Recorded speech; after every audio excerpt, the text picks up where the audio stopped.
If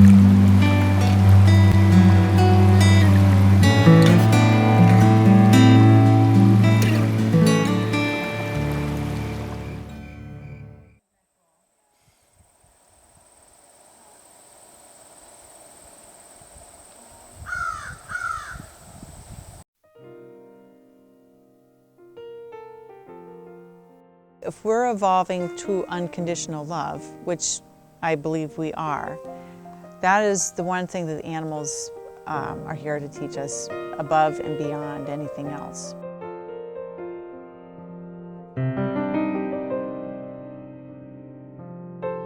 So where we're sitting right now used to be a big wet space with two collapsed hay barracks on either side.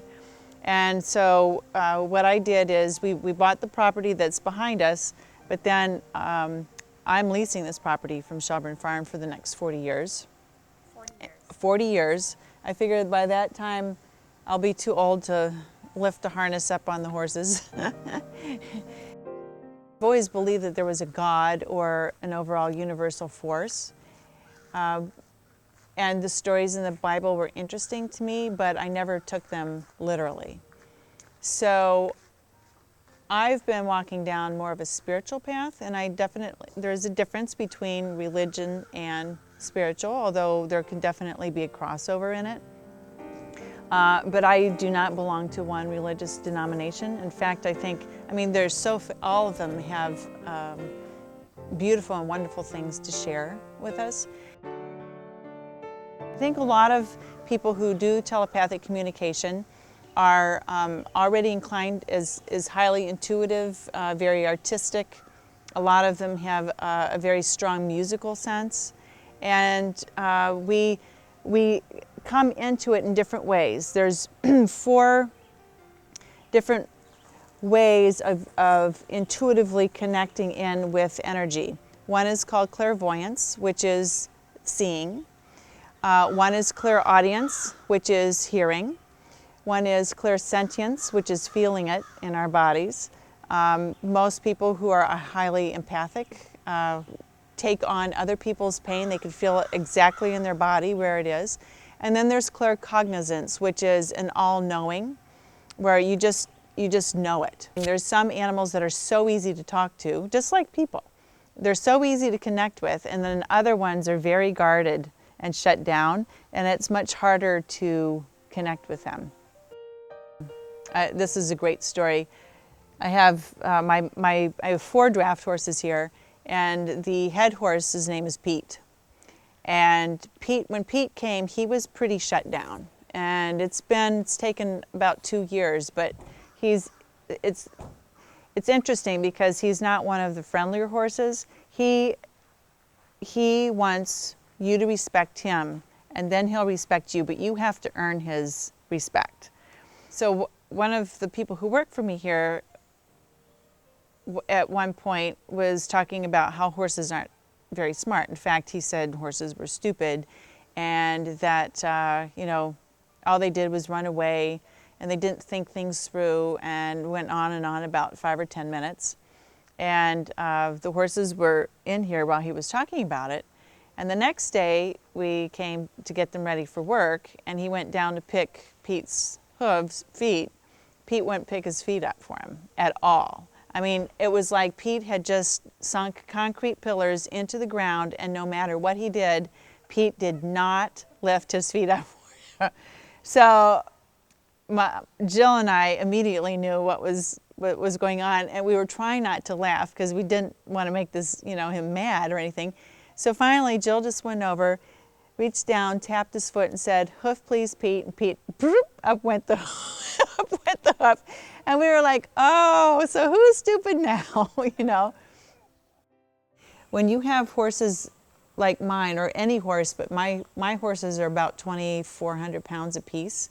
And when you have horses like that, they could do basically anything they wanted to. They don't have to be following me. And so it's an element of trust on that I take good care of them, they take good care of me, because they could really hurt me, or they could, they could kill me if something happened. And that's what I find just so wonderful about horses, in a way is this mutual trust and understanding that we're developing, that there's nothing like it. From my experience with working with the animals, we all have a soul. And the animals tell me they all go home. That's how they refer to heaven. And they all describe it as a white light, and I think of it as the Christ consciousness light, full of peace and joy, no pain, pain-free. The whales have been working on teaching us, the dolphins, the whales, the horses, the elephants, because we're starting to lose these animals in large quantities, and they're leaving this planet. They're going to other dimensions and they're leaving this planet. We're at a time in our evolution right now where either we start listening to them or they're leaving. And I think it's a very critical time in the evolution of this planet. We have a mass consciousness of humans around this world that can make a difference, and we can make a difference in how we choose to live our lives. We're evolving to becoming one. We started as one. It broke apart, and we've been living in a world of duality for over 2,000 years, and the evolution is for us to come back into unity again. The animals never left that. They've been sitting here waiting for us to remember and wake up to that, and it's just taking us a really long time to do that.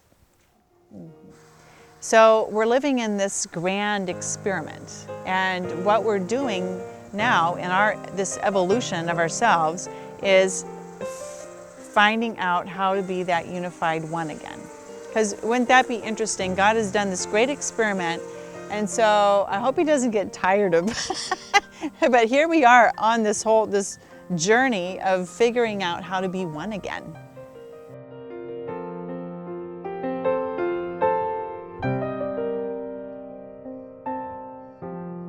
A lot of times you'll feel the animal's spirit goes home, as they call going up to heaven.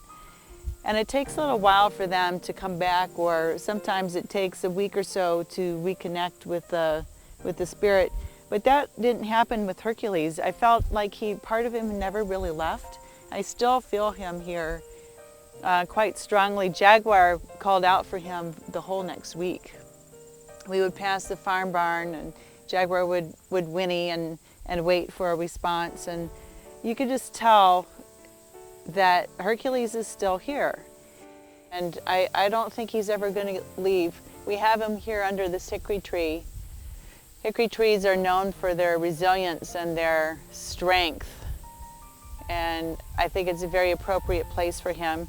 And he just had this such a huge, gentle heart in this massive body, that there was just something about him that I think was, it really touched on a lot of emotions in people.